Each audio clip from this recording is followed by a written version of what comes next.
briefly to talk about a little bit of Cherokee Nation history. First of all, I want to express my thankfulness for the good Lord providing this day in Oklahoma. Those of you that were here yesterday know it was a lot hotter than this. So this is a good and great day. But you know, the Cherokee Nation has a great past, and it would take a long time to talk about our great history. So I'm going to speed things up just a little bit. In reminding folks, in the 40s, the 50s, and the 60s, the federal government tried the best they could to eliminate our government. The only shining point in the 40s was when the President of the United States appointed, for the first time really, a full-time principal chief, Jesse Milam. Jesse Milam set about the task of quietly rebuilding our government.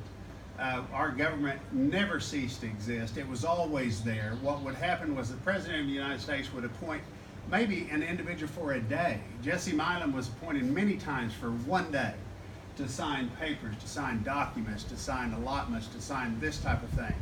But in 41, he was appointed full-time, and again, he set about the task of bringing our government structure back together. But the 40s and 50s and 60s were a rough time for the Cherokee people. In what was the state of Oklahoma, about half of our population left this state, the Dust Bowl, so forth, in order to raise their family, provide income for their families. But things started to change in the 1970s. First of all, I graduated in 1970, so that's a good thing.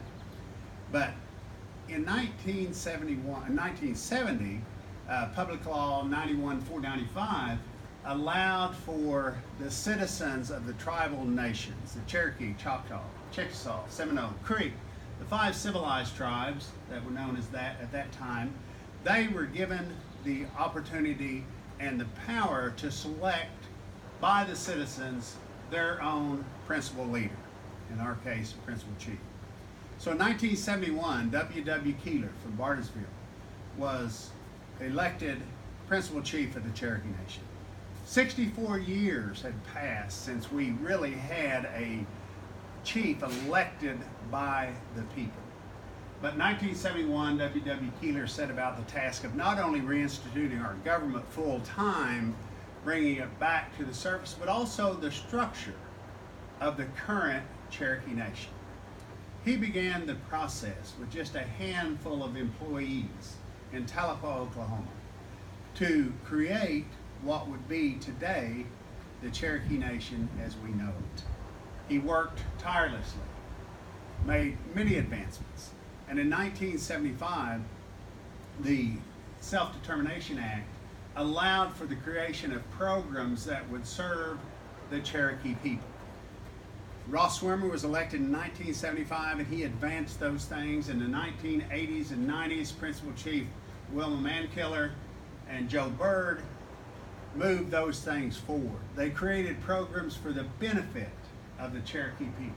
They improved, they enhanced, and they created programs that would serve our people, our children, and move us forward.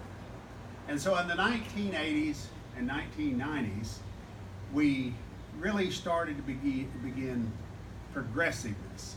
Our government was back stabilized. We had a sitting tribal council. I was very fortunate in the early 90s to be elected to the tribal council of the Cherokee Nation. And in the 1990s, the Cherokee Nation moved into the realm of gaming. When I was on the tribal council, we had a bingo hall in Catoosa, Oklahoma. Well, you all know what's in Catoosa, Oklahoma today. The Hard Rock is there. And so we have advanced and we have used those dollars wisely. We are an economic driver in northeast Oklahoma.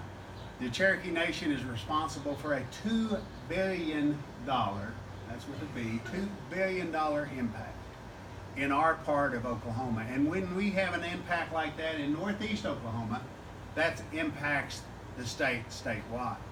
I'm very fortunate also to serve in the Oklahoma House of Representatives, representing District 6 in the Oklahoma House. I am in my last year. I'm termed out. I've been fortunate to serve 12 years.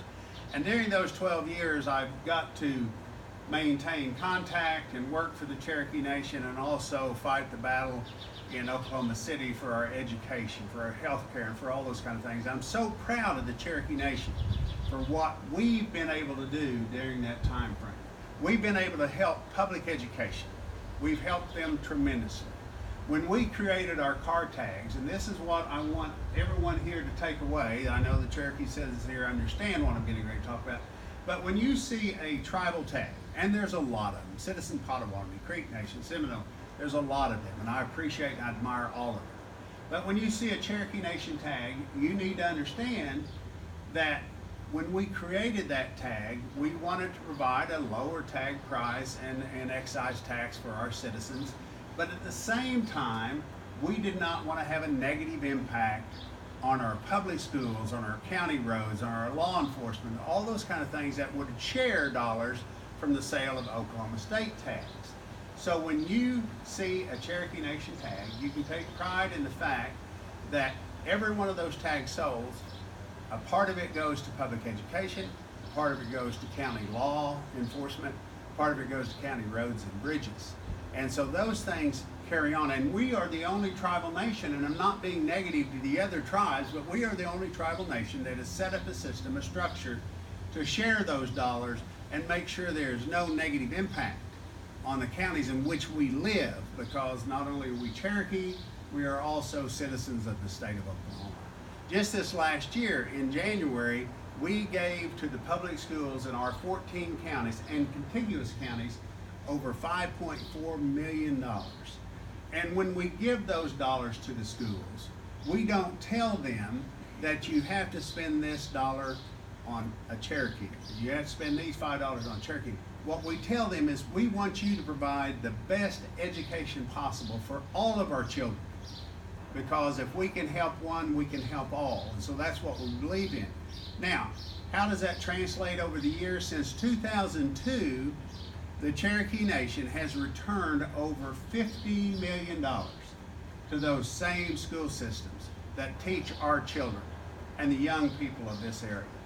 So we're proud of the things that we do. We're proud of where the Cherokee Nation is today, and we're proud of where the Cherokee Nation will be tomorrow. Now, those folks that are not as closely connected with the nation as I am and have been for many, many years, they really don't understand when I stand up here and I can say the Cherokee Nation is the best it's ever been. We are the strongest we've ever been. We create opportunities. We employ over 14,000 people. Remember W.W. Keeler in 1971, he started out with approximately 6 employees. 6 employees. And today we have over 14,000 employees. We also have over 360,000 Cherokee citizens throughout the world. And that's why Chief and Deputy Chief and Secretary are out in New Mexico today. They're visiting with Cherokee who live in New Mexico. Because we want all Cherokees to remain connected. We want them to know that they are Cherokee regardless of where they are. And we want to make sure that we carry that message and we carry the news and we share that. And then we have programs like you're going to enjoy today. This wonderful youth choir. Kathy Sierra, Mary Kay Henderson, I can't express my appreciation, admiration to you. Matter of fact, Mary Kay asked me, said, Chuck, are you going to sing something? She knows better than that. Okay? I promise you, she knows better than that. I said, no, I said, I'm going to talk. I'm a lot better talking than singing. Not a whole lot, but a little bit. But, you know, you're going to enjoy something that's been created in a very short span of time. And the number of children who have gone through our choir to go on doing all kinds of things, I'm extremely proud. Extremely proud. And again, we get back to this setting. This setting is similar to the Cherokee Nation. It has a bright past and it has a brighter future. I truly believe that. And so again, it goes back to the honor of me being able to be here today to share just a small part of our bright, wonderful Cherokee Nation history. I want to tell every Cherokee here today that I appreciate you. I appreciate you every day. And all non-Cherokees, I'm glad you're here. I'm glad you're here. It takes us all.